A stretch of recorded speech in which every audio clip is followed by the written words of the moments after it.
Suicide Squad Kill the Justice League looks awful, and I'm like 95% sure I'll be disappointed by it. Which honestly isn't something I'd expect to say about a game that supposedly takes place in the Batman Arkham universe.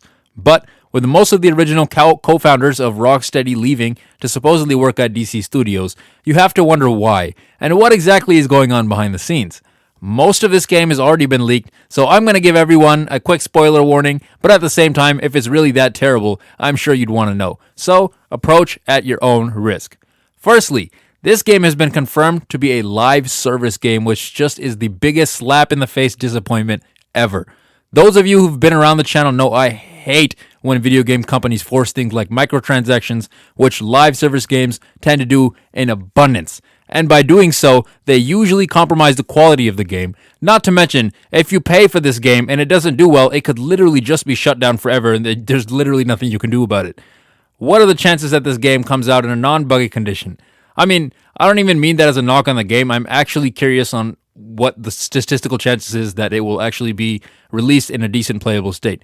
The closest thing I could probably compare to Suicide Squad to before release and me actually playing it is the Marvel's Avenger game. We all know how long that game lasted. Supposedly the game is confirmed to get a single player story sometime after launch, but let's just wait and see if that will happen or if we're just getting catfished in order for us to buy the game. And all honestly, a single player experience could fix a lot of the problems I have gameplay wise when it comes to this game, so my fingers are crossed and hopefully we do get one.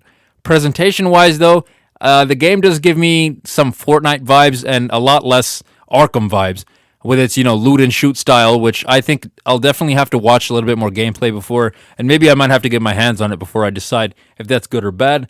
But it's definitely different, and I don't know what to even think about it right now. You could say I'm just a little bit weirded out. But now comes the part that pretty much everyone's mad at, the story at least, based on the leaks we have. Imagine being a fan of the Arkhamverse, and finally the Arkhamverse is getting another game. Is it a Superman game, or a Flash game that expands on the lore, or anything that kind of works to maybe a Justice League game or something like that? Nope, not at all. Your favorite heroes are all going to get killed off, including Batman. The guy who soloed death squads for 3-4 games in a row.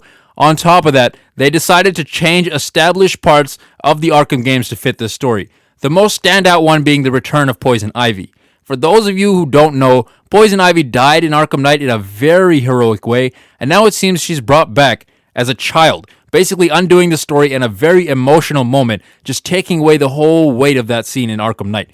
Secondly, Batman supposedly kills Robin in the game, which I think is a little bit weird since he'd married Barbara, and he had himself a happy ending. Why? I don't understand why you'd have to do that. People are mad that it was undone as well, and yeah, rightfully so. Lastly, people are upset at the leaked audio of Batman's death. I listened to it, or at least what I think it was, since everything has been getting taken down, and it's definitely a shame to see the whole reason the Arkhamverse exists getting taken out like that. Honestly, all this stuff could have been fine if they just said it was a different universe. It did not at all have to be the Batman Arkham universe. Or they could have at least given us a Superman game or a Flash game or a Justice League game in the same universe before giving us something like this. Maybe they wanted to use the Arkhamverse on purpose to draw players, but this has not at all been executed well, and honestly, it's done the opposite. I honestly don't understand who this is for. This pisses off Rocksteady, Arkham, and Kevin Conroy fans, and rightfully so. And not to mention myself. I don't see many good things out there right now about this game, but it is possible that maybe we have to wait, and with further in-game explanation, and actually getting to play the game, we get a better story and game than what is expected of us right now. However, I really doubt that, and I don't think I'm going to buy the game until I see some proper reviews of it. So, what do you think of the Suicide Squad Kill the Justice League game so far? Are you going to buy it? Let me know in the comments below. And if you like my work, check out my live stream of Batman Arkham Asylum. And if you love superheroes, check out my review of Marvel Nemesis Rise of the Imperfects. This is Plot Armor Games signing out, and we will see you in the next video.